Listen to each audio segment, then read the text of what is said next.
Titanic was a ship of immigrants, many traveling third class, carrying hopes of a new beginning in North America. Among them were two Lebanese women, 38-year-old Shaneen Avisab and her 12-year-old cousin Benura Ayoub. Their journey, like so many others, was shaped by love, sacrifice, and determination.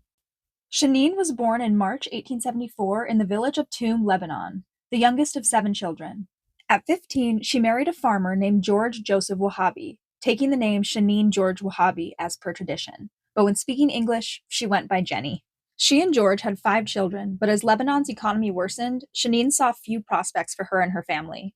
In 1906, she made the difficult decision to leave her husband behind and immigrate to the United States with two of her children, Thomas and Rose, hoping to earn enough to build a future for them all back home.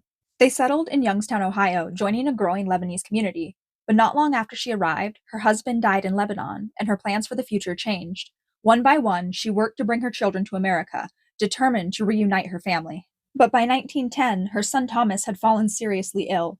Doctors believed the mountain air of Lebanon might help, so he and his brother Joseph returned there.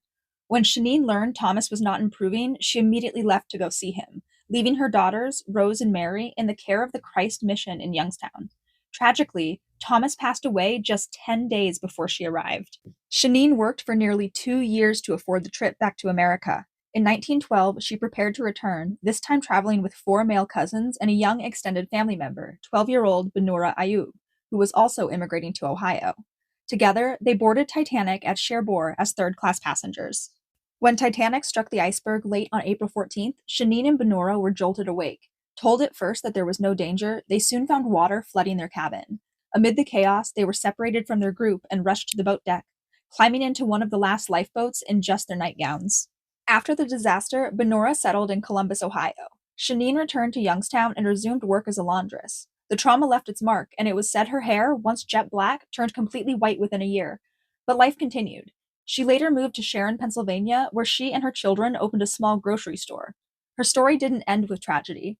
Her children, Albert and Rose, would go on to found the George and Thomas Ice Cream Company, known today as the Joy Cone Company, still operated by her descendants.